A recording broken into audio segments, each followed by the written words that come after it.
아침에 시작을 알리는 글로벌 주식 라이브 월스트리트 모닝 브리핑 9월 19일 화요일 방송 시작하겠습니다. 여러분 안녕하세요. 여도은입니다. 자, 월요일 뉴욕 증시는 장중에 약간 보합권에서 눈치를 보더니 그래도 강보합권 수준에서 모두 3대 지수가 마감이 됐습니다. FOMC가 이제 오늘 내일이 진행이 되면서 관련한 결과는 저희가 이제 목요일 새벽에 전달을 해 드리게 되는데요. 뭐 시장에서는 일단은 99% 9월에 금리 동결을 예상을 하고 있지만 그 점을 또 어디에 찍을지에 대한 그 물음표가 시장에서는 아직은 좀 경계감으로 자리 잡는 것이 아닌가라는 그런 분위기 형성이 되고 있습니다. 자, 우리 시청자분들은 어떻게 좀 예상을 하고 계신가요? 오늘 약보합권으로 마감이 됐다면 약간 불안할 수 있는데 뭐 강보합권 수준이니까 시장이 너 크게 막 이렇게 흔들리거나 이러지는 않을 것이다 라는 게 그냥 저의 희망사항이고요. 실제로는 뭐 어떻게 될지는 가봐야 알겠죠. 어떻게 또 예상을 하겠습니까? 자, 오늘도 우리 시청자분들과 함께하는 월스트리트 모닝 브리핑 좋은 아침, 좋은 아침의 시작을 여러분과 함께하도록 하겠고요. 오늘 또 유독 많은 분들이 또 함께 해주고 계시네요. 그러니까 이게 시작 때 몇 분이 쫙 들어오는지가 저는 이제 항상 숫자로 보이는데 오늘은 조금 더 많은 분들이 일찍 일어나신 것 같습니다. 자, 오늘도 잠시 후에 제가 뉴욕 증시 어떻게 마감이 됐는지 주요 특징적인 종목들에 대한 이야기까지 전달을 드리겠고요. 심층 인터뷰 오늘 이제 FOMC 앞두고 이제 2분 함께 해야죠. 이야기를 아마 자세하게 풀어주실 겁니다. 대신증권 문남중 수석 연구위원과 함께 시장 이야기 나눠보고 또 월가의 소식은 미국 주식에 미치다 이항영 전문위원과 함께하도록 하겠습니다. 자, 여러분 저 머리 진짜 많이 자랐죠. 예전에 이렇게 요 단발부터 머리 한 번도 안 자르고 쫙 길었는데 그만큼 저의 머리의 길이가 여러분과 함께한 세월의 길이인 것 같습니다. 한 1년 넘게 머리를 자르지 않았고 보니까 거의 이제 월스트리트 모닝 브리핑이 제가 기억하기로는 2021년 10월 첫 거래일 때 시작을 했거든요. 그때도 딱 이제 추석 연휴 끝나고였는데 그러고 나서 이제 아마 이번 달 말 되고 하면은 딱 만으로 2년, 3년 차인데 만으로 2년을 딱 채우는 두 돌이 되는 날이기 때문에 여러분들 우리 서로 2년 동안 함께 또 열심히 살았다. 이렇게 또 생각하면 좋을 것 같습니다. 자, 뉴욕 증시 3대 지수 모두 강보합권 마감. 그런데 장중보다는 상승폭이 좀 둔화된 채로 막판에는 조금은 밀렸습니다. S&P 500 지수는 0.07%, 다우 지수는 0.02% 올랐고요. 나스닥 지수는 0.01% 올랐는데 러셀 2000 지수는 좀 하락을 했습니다. 0.69%. 그리고 이 가운데 계속해서 고공행진을 펼쳐가고 있는 국제유가, 브렌트 기준으로는 이미 배럴당 $90 중반선을 훌쩍 넘어섰고요. 지금 WTI 기준으로도 배럴당 $92 선을 넘어선 상황입니다. 뉴욕 증시에 있어서 이제 어제 밤에 어제 전해졌던 그 옐런 의장의 경기에 대한 이야기 그리고 지금 인플레이션에 있어서의 가장 주요한 변수로 꼽히고 있는 유가 부분에 대해서도 이야기를 하고 있는데 한 인터뷰를 통해서 옐런 장관이 재무장관이 지금 최근의 유가 상승과 관련해서 그 상황을 아주 면밀하게 지켜보고 있다라는 내용의 이야기를 했습니다.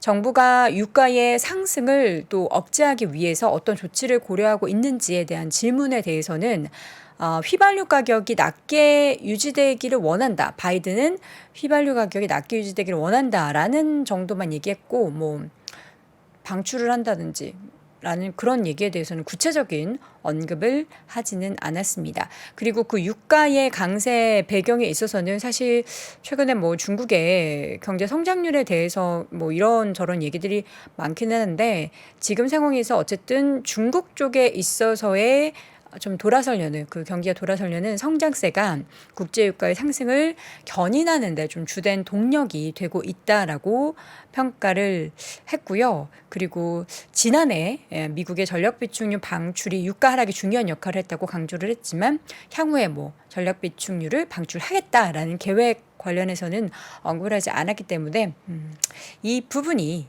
크게 국제유가를 좀 안정시키는 데는 영향을 미치지는 못했습니다. 앞서 말씀드린 대로 WTI는 92달러 선을 훌쩍 넘어서는 모습이 나타났고요. 자, 이 가운데 S&P 500 내에서 에너지 그리고 기술, 금융, 통신, 산업 관련한 종목들이 올랐고요.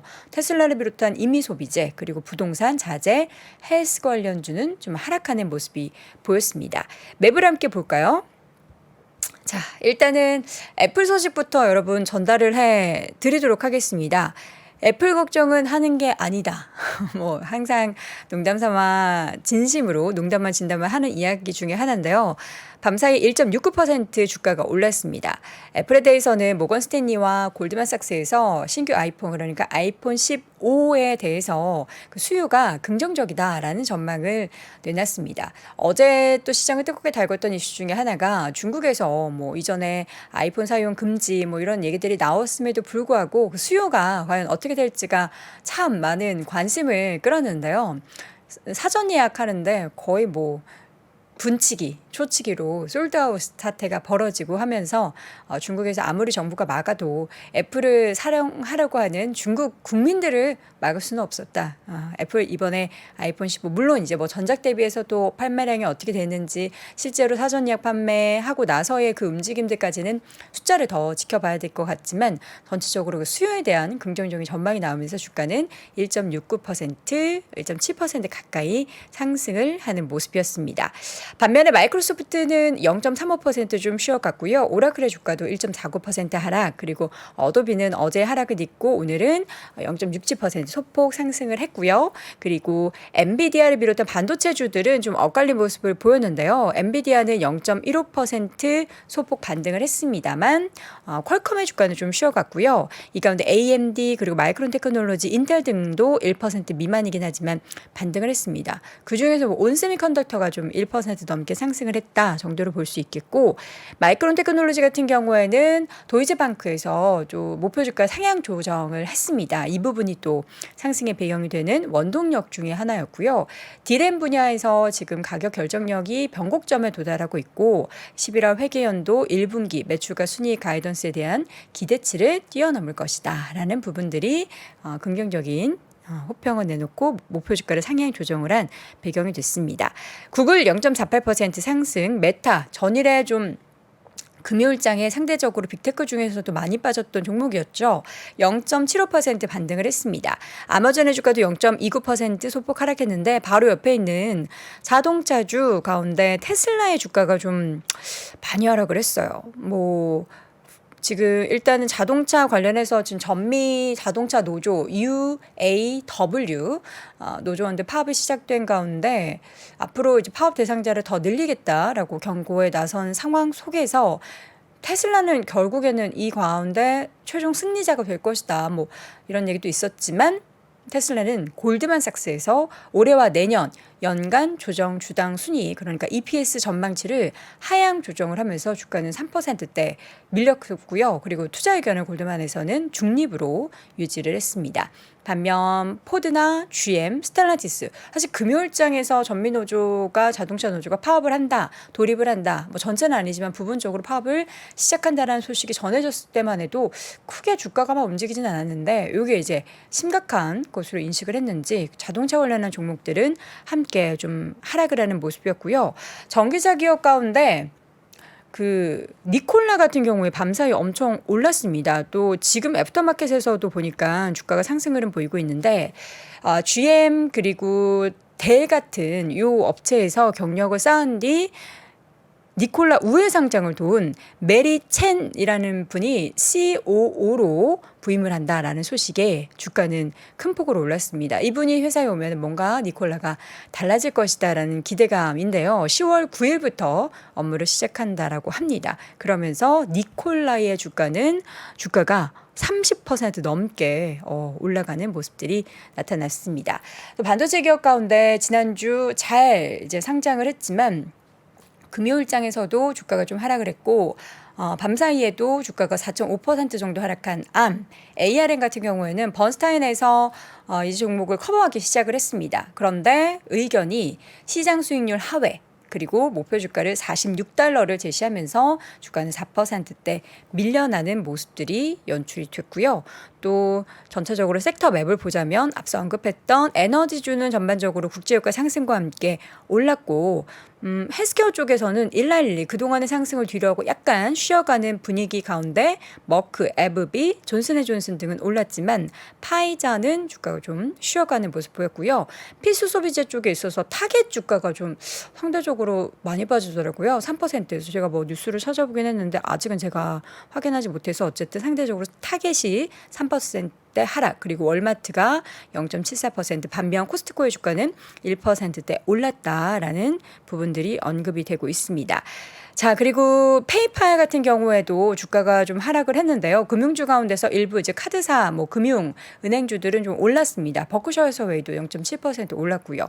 페이팔 같은 경우에는 한 IB 쪽에서 지금 투자 의견에서 하향 조정을 했습니다. 그러면서 주가가 1%에 밀렸는데 페이팔의 이제 새로운 CEO가 직책을 맡으면서 그러나 뭔가 이제 니콜라와 달리 좀 어려움에 여전히 직면해 있다라는 부분들이 언급이 됐고요.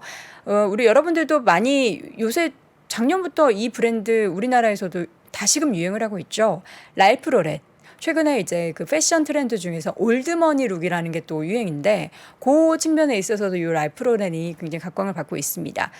지금 구겐하임에서 이 투자 의견을 중립해서 매수로 상향 조정을 했습니다. 그러면서 지금 수익 그리고 재고 낮은 운임비, 면화 비용 절감 등 여러 가지 그 제반 여건이 굉장히 긍정적이다라고 이야기를 하면서 최근의 주가의 하락세는 굉장히 매력적인 진입점이다라고 이야기를 하며 주가는 소폭 올랐습니다.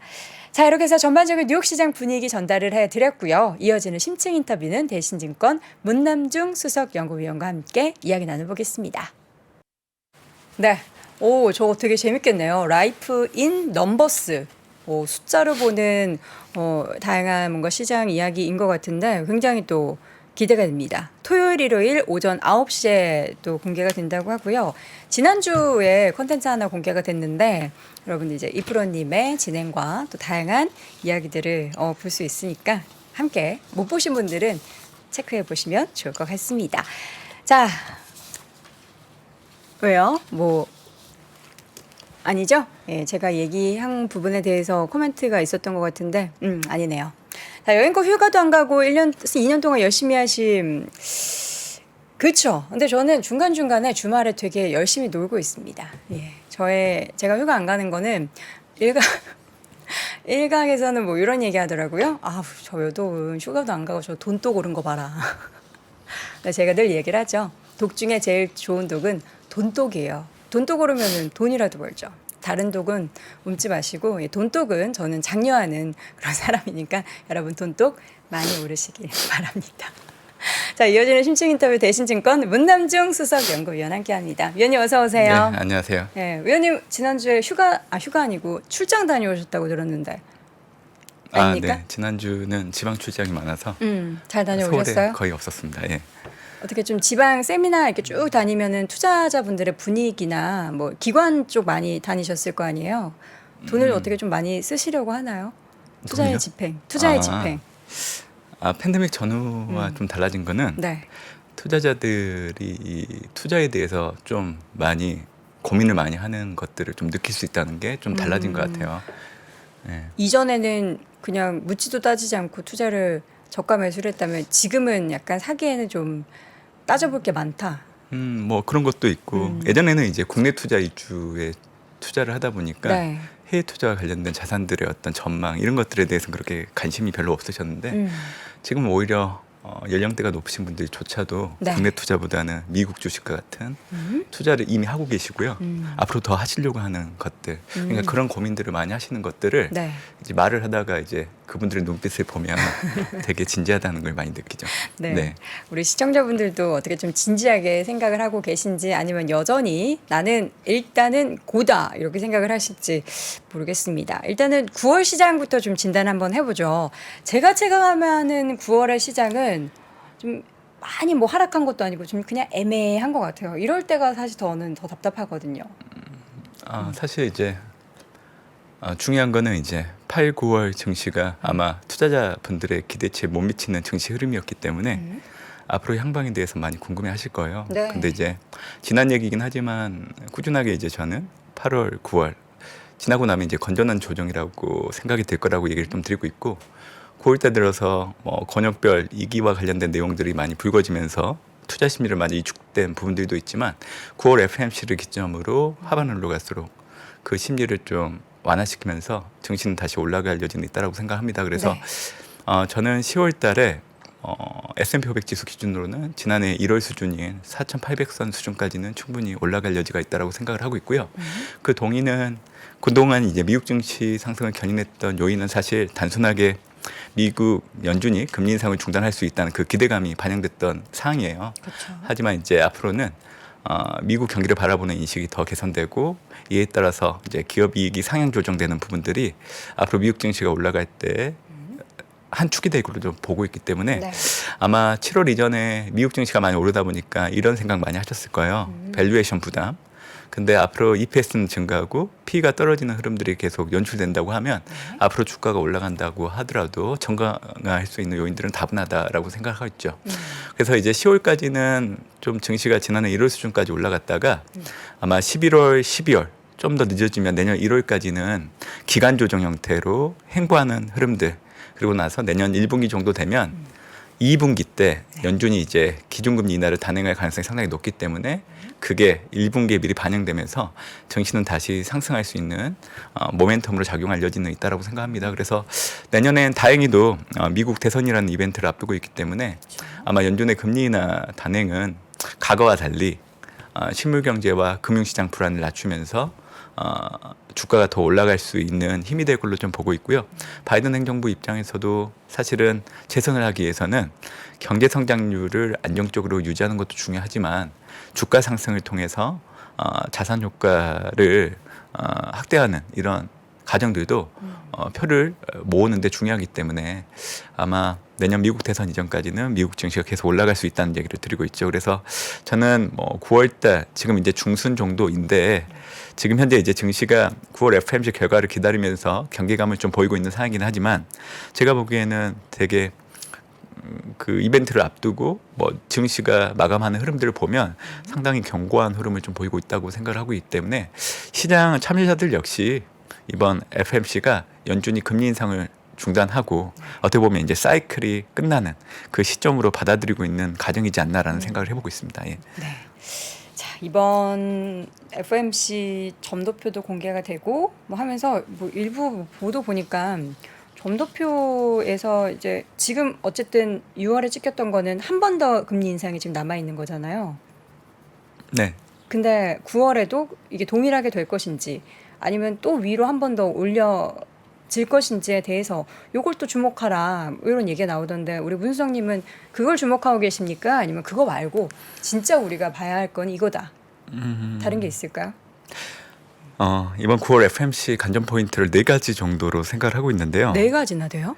네, 첫 번째는 이제 사실 미리 고민할 필요는 없는데 내년도 금리 인하 횟수에 대해서 좀 시장을 먼저 생각하는 것 같아요. 제가 여기 들어오기 전에 CME 패드워치 2를 보면 일단 9월 FMC에서 금리 동결 확률이 99%. 네. 그리고 내년도 금리 인하를 3번 정도 인하하는 걸 염두에 두고 있는 거고요.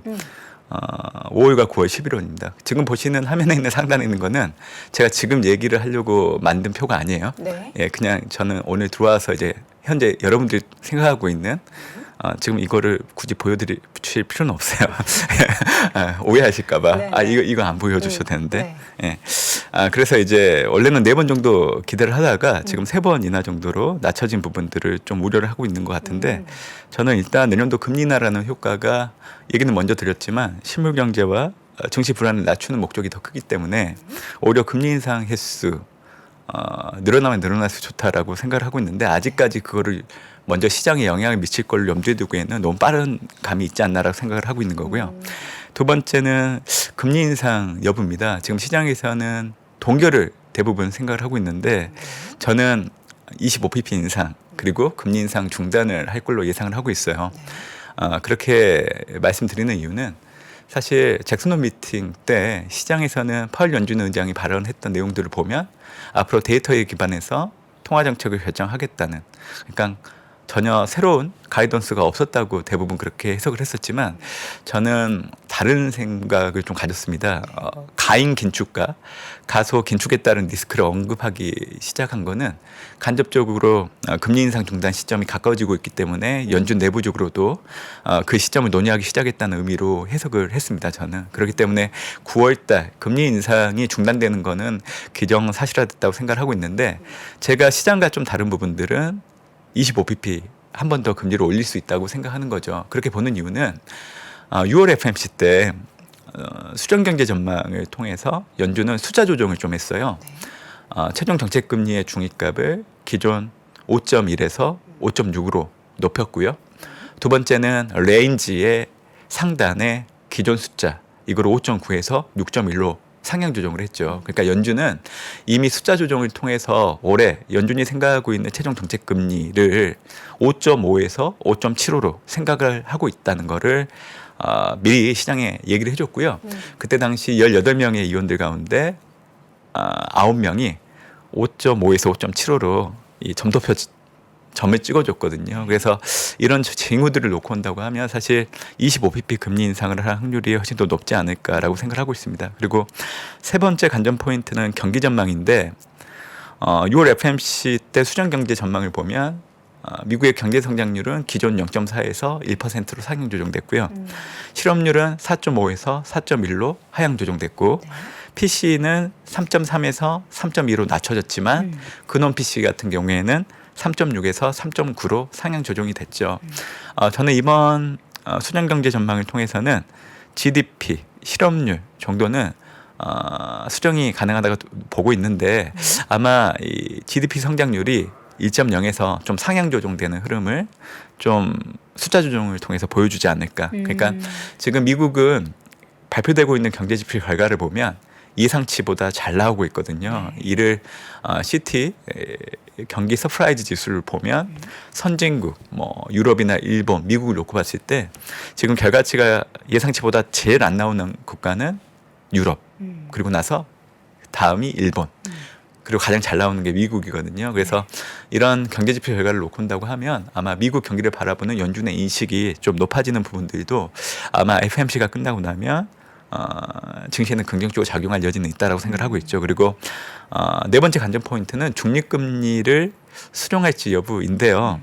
지금 현재 연준이 제시하고 있는 중립금리는 2.5 정도 됩니다. 근데 제가 보기에는 이거를 건들지는 않을 거예요. 왜냐하면 중립금리를 상향 조정한다는 거는 어떻게 보면 지금 현재 연준이 지난해 9월달 중립금리를 상회하는 정책금리를 지금까지 유지하면서 그 기간이 임계치에 도달하는 그 기간까지는 아직 오지 않았기 때문에 물가가 연준이 의도한 대로 둔화되고 있는 상황이지만 이게 일정 기간을 넘어서게 되면 물가 오름폭을 줄이는 거는 달성하지만 이제 미국이 경기 침체에 들어가는 확률을 높이는 형태가 돼버리기 때문에 순기능과 부정적인 기능이 맞물리게 됩니다. 그래서 연준이 이를 잘 인식하고 있는 상황이기 때문에 아마 중립금리는 최대한 건들지 않을까라고 저는 생각을 하고 있죠.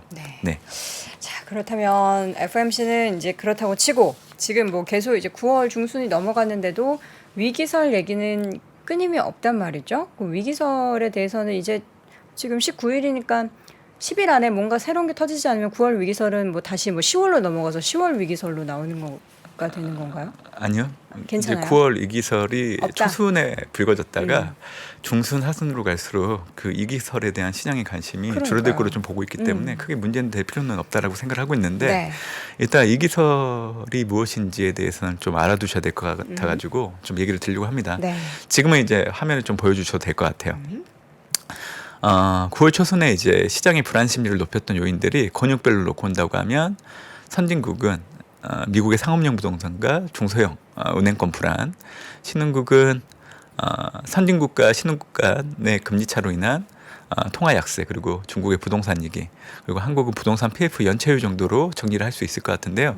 결론부터 얘기해드리면 선진국 상업용 부동산은 사실 팬데믹 이전에 이 공실률 자체가 2.6% 정도 됐습니다. 근데 그 수준까지 앞으로 회귀하기는 좀 어렵다고 봐요. 왜냐하면 기업들이 이제 재택근무가 정착이 되고 경기 둔화에 대응해서 이제 비용 절감을 하는 구조적인 변화를 겪고 있는 상황이기 때문에 경신률 자체가 낮아지기는 어렵다. 다만 시간은 좀 걸리겠지만 용도 변경을 통한 구조 조정을 유도할 거로 좀 보고 있기 때문에 연착륙은 좀 가능하지 않을까라고 하는 게 제 생각이고요. 네. 신흥국은 올해 이제 미국의 연준을 놓고 봤을 때 5월 이후로 연준이 금리 인상을 중단을 해도 되는 환경에 도래했기 때문에 9월달 연준이 금리 인상을 중단하게 된다고 하면 사실 신흥국 통화 약세라는 부분들은 자연스럽게 해소될 여지가 있다고 생각합니다. 그리고 중국의 부동산 위기보다는 중국 정부가 더 관심을 갖고 현재 대응을 하려고 하는 부분들은 사실 부동산 개발업체의 디폴트에 대해서는 중국 정부가 그렇게 신경을 쓰진 않아요. 다만 그로 인한 여파가 금융권으로 확산될지 여부를 더 중점적으로 보고 있는 상황이죠. 그러다 보니까 8월 중순 이후로 LPR 인지세 그리고 외화 지준율 인하를 하고 있고 이번 달 들어서 14일 날 지준율 인하라는 카드를 꺼내들었기 때문에 네. 앞으로 중국 정부의 정책이 계속 꺼내들게 되면 사실 경제 심리 불안이 완화되고 증시는 계속 반등할 여지는 있다라고 생각을 하고 있습니다. 그리고 한국의 부동산 PF 연체율은 규모가 계속 늘어나는 건 맞아요. 근데 1분기를 기준으로 비교를 해보면 PF 연체율 증가폭이 둔화되고 있고요. 지금 현재 증권의 연체율이 상당히 높은데 연체 전체 금액을 놓고 본다고 하면 5조 5천억 정도 돼요. 근데 이 금액이 정부가 감당할 만한 규모이기 때문에 문제는 되지 않는다. 그리고 캔코의 PF 사업장 정상화 지원 펀드 역시 5대 금융지주사가 참여하면서 앞으로 최대 2조 규모 정도로 더 증액할 여지도 있기 때문에 네. 사실 선진국, 신흥국, 한국의 이 기설을 불거지게 했던 요인들을 놓고 본다고 하면 시간이 지날수록 점점 그 의미를 희석화시키는데 영향을 줄 수 있는 요인들은 충분히 있다라고 생각을 하고 있습니다. 예. 네. 선진국과 신흥국의 그 위기설, 그 방향에 대해서 쭉 이야기를 나눠봤고, 이제 중요한 거는 앞으로 증시의 방향성에 대해서 이야기를 해볼 텐데, 사실 9월 시장에 있어서도 만약에 출렁임이 있다면 오히려 우리는 이 위기를 새롭게 주식을 또 담을 수 있는 기회로 삼아보자라는 얘기를 9월 초부터 계속해서 했습니다. 그러면 이제 앞으로 증시는 좀 10월이나 연말에 뭔가 장밋빛이 쫙 펼쳐졌으면 좋겠는데, 중간중간에 물론 뭐 암초도 계속 발생을 하겠죠. 전체적으로 이제 그 기조는 긍정적으로 네. 볼 수 있을까요? 저는 긍정적으로 여전히. 보고 내년 미국 대선 이전까지는 네. 미국 주도로 글로벌 증시가 상승하는 흐름들을 계속 기대할 수 있다고 생각을 합니다. 그런 차원에서 올해 연말 이전까지는 미국의 경기 인식이 개선되는 부분들을 주목을 해야 되고 경기에 대한 인식. 네, 실질적으로 연준조차도 6월 FMC 때 먼저 얘기는 해드렸지만 미국의 경제 성장률을 기존 0.4에서 1%로 상향 조정을 했고 이제 9월 FMC에서도 미국의 경제 성장률을 기존 1%에서 조금 더 높이는 형태로 가지 않을까라고 생각을 하고 있고요. 이로 일어난다고 하면 사실 기업이익이 앞으로 좋아질 수 있다는 기대가 훨씬 더 커질 여지는 있습니다. 지금 S&P 500의 EPS 증가율을 분기별로 본다고 하면 올해 3분기가 0.7, 4분기가 거의 8% 가까이 올라오거든요. 근데 올해 상반기 1분기, 2분기 S&P 500의 EPS 증가율은 감익을 보였단 말이에요. 그럼에도 불구하고 미국 증시가 큰 폭으로 올랐기 때문에 실질적으로 이제 9월 FMC 때 연준의 금리 인상 중단이 그동안은 기대였지만 이게 현실로 바뀐다고 하면 앞으로는 이제 경기와 기업 이익을 바탕으로 연말까지는 미국 증시가 상방 압력이 높아질 여지는 있다라는 겁니다. 아마 지금 화면 하나 보여주시면 좋을 것 같은데요. 네. 이거는 과거 이 연준의 통화정책 국면별로 경제 상황을 테이블로 나타낸 건데 과거에는 연준이 금리 인하를 단행하게 되면 S&P 500 지수가 평균적으로 마이너스 27.6% 정도 하락을 했습니다. 네. 그렇게 됐던 이유는 앞으로 미국 경제가 좋아지지 않을 걸 염두에 두고 금리 인하를 단행을 했기 때문에 지금 보시는 테이블처럼 S&P 500 지수를 비롯한 나스닥, 다우가 20% 중반 전후의 하락폭을 보였던 상황이죠. 근데 제가 이번에는 좀 다르다는 얘기를 좀 드리고 있는데 그렇게 얘기해드리는 이유는 이미 금리 인상을 통해 미국 경기가 수축 국면에 들어가 있는 상황이기 때문에 실물 경제와 금융시장 불안을 낮추기 위한 목적으로 내년도 2분기 제가 보기에는 내년 5월 정도 예상을 하고 있는데 증시에 긍정적인 영향을 미칠 수 있는 요인이 될 수 있다라고 보고 있기 때문에 그리고 과거 미국 행정부별 집권 연차별 S&P 500 지수의 수익률을 보면 집권 3년차 바이든 3년차일 때 수익률이 가장 좋았거든요. 그래서 지금 현재 바이든 집권 3년차잖아요. 그리고 이제 차순위로 좋았던 거는 집권 4년차. 그래서 이런 뭐 정황들을 놓고 온다고 하면 내년 미국 대선 이전까지는 계속 미국 증시가 올라갈 수 있는 여력은 있다라고 얘기를 좀 드리고 있는 상황입니다. 네, 투자 스타일은 여전히 우리가 기대하고 지금까지 쭉 함께 했었던 빅테크 위주의 성장주 투자로 이야기를 하시겠죠? 좀 네. 변화가 있나요? 아닙니다. 지금 화면 이렇게 좀 보여주면서 네. 제가 설명해 드릴게요. 사실 9월달, 10월달 초장기를 놓고 온다고 하면 미국채 10년물 금리의 흐름이 좀 중요한 관건이 될 걸로 좀 보고 있는데요. 부담이 되죠. 결국 과거 경험을 놓고 온다고 하면 연준이 금리 인상을 종료하게 되면 미국채 10년물 금리는 하락세로 반전하고 또 금리 인상을 중단하게 되면 시장에서는 금리 인하에 대한 기대가 높아지기 때문에 수익률 곡선의 역전폭이 점차 줄어드는 형태로 갈 수밖에 없습니다. 그래서 지금 보시는 상단에 있는 차트는 2017년도 이후에 미국채 10년물하고 S&P 500 지수 간의 상관계수를 20일 이동 평균으로 나타내는 건데 지금 보시면 이게 어떤 걸 의미하냐면 장기 금리와 이 주가 간의 상관관계가 음해관계를 지금 현재 보이고 있다는 겁니다. 그러니까 예를 들자면 금리가 올라가게 되면 주가가 하락하는 거. 이게 음해관계를 나타내는 거죠. 지금 현재 그 상태를 나타내고 있는 거죠. 근데 이 장기금리와 주가 간의 상관관계를 놓고 봤을 때 결정하는 요인들이 크게 세 가지 정도가 있는데요. 첫 번째가 인플레이션, 두 번째가 통화정책, 세 번째가 이연 프리미엄이에요. 근데 이 세 가지 중에 결정적인 요인은 인플레이션입니다. 근데 올해 아이비들이 3분기, 4분기 미국의 헤드라인 소비자 물가를 각각 3.5, 3.2로 추정하고 있고 6월 수정 경제 전망을 보면 올해, 내년, 내후년 근원 PC를 기준으로 놓고 온다고 하면 3.9, 2.6, 2.2로 예상을 하고 있거든요. 그러니까 2025년 되면 연준의 물가 목표치 2%에 거의 근접한다고 그렇게 예상을 하고 있는데 네. 제가 보기에는 이 숫자는 많이 생각보다 빠른 시일 내에 낮춰질 여지가 상당히 커요. 결국 이런 흐름이라고 하면 지금 현재 미국채 10년물 금리가 지난해 10월 고점 흐름에서 등락을 좀 보이고 있는데 9월 FMC가 끝나게 되면 미국채 10년물 금리는 하방 압력이 상당히 높아질 여지가 있어요. 그렇기 때문에 앞으로 다가오는 9월, 10월 투자 환경은요. 장기 금리 하락, 주가 상승 그리고 이런 국면에서 환율 흐름을 보면 달러는 하락 압력을 받았기 때문에 그래서 달러 약세를 염두에 둔다고 하면 사실 선진국 내에서도 자원 수출을 하는 선진국들이 있거든요. 네. 그런 선진국 아니면 경기에 민감한 신흥국 그리고 올해 S&P 500 지수를 주도하고 있는 IT, 커뮤니케이션, 경기 소비재라는 이 큰 틀은 바뀌지가 않을 겁니다. 다만 최근에 유가가 올라오고 있잖아요.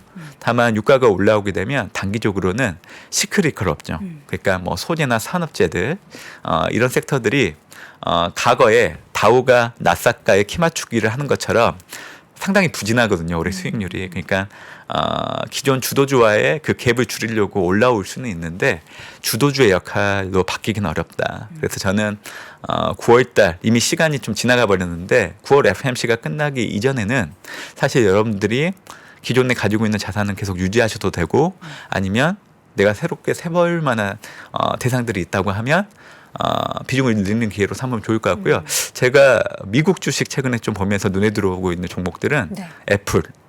그거는 지금도 좀 여러분들이 사셔도 되는 구간에 들어갔다 생각을 하고 특정 있고요. 종목을 말씀을 해주신 적 거의 없었는데. 예.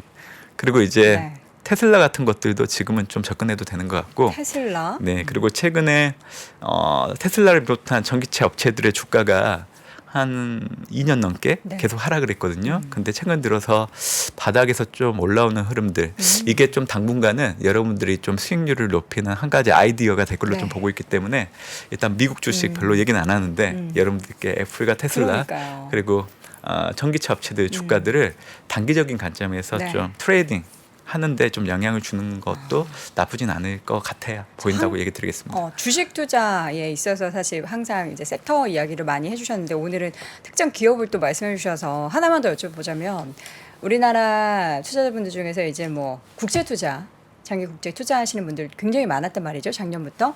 근데 이제 다시 기회가 좀 오고 있는 것 같네요. 그 시기상으로 보자면. 아직도 늦지 않았고요. 아직도 투자의 기회는 앞으로도 무궁무진하다고 네. 보고 있습니다. 그래서 저는 미국 내에서도 나스닥 아마 지금 보시는 화면 보여주시면 좋을 것 같은데 네. 제가 지금 올해 연말 내년까지 좋게 보고 있는 대상들을 포트폴리오라 투자 대상별로 정리를 한 건데 저는 투자자분들께 우선적으로는 미국 나스닥 네. 그리고 섹터로는 IT 커뮤니케이션 경기 소비재 그리고 이제 정책으로 보면 배터리와 전기차 반도체 바이오 제약 미국 대선이 끝나기 이전까지는 네. 계속 사모아야 되는 대상이라고 좀 얘기를 드리고 있는 상황입니다. 네, 예. 알겠습니다. 우리 문 의원님 시원한 뷰 너무 좋다고 피오나님이 또 올려주셨는데 좋으시죠? 앞으로도 우리 문 의원님의 다양한 이 뷰들 잘 참고하셔서 수익 많이 내시길 바라겠고요. 지금까지 심층 인터뷰 대신증권 문남중 수석연구위원 함께했습니다. 의원님 고맙습니다. 네, 고맙습니다. 외환위기 오는 거 아니에요? 금융위기 오는 거 아니에요? 이런 질문들을 좀 굉장히 많이 받았었습니다. 탐욕이 되게 강했을 때 위험자산으로서의 극단적인 쏠림이 나타나고 공포감이 극에 달했을 때 안전자산으로서의 극단적인 쏠림이 나타나거든요. 과거의 일이 미래에 똑같이 일어난다 이건 아니지만 그때 당시에 위기 상황에서는 어떤 공통점들이 있었는지를 보면서 우리가 대비를 하는 방법도 고민해 볼 수 있고요. 과거를 제대로 이해하는 순간 위기의 실체가 드러납니다. 오건영의 현실 경제 이야기를 서점에서 만나보세요.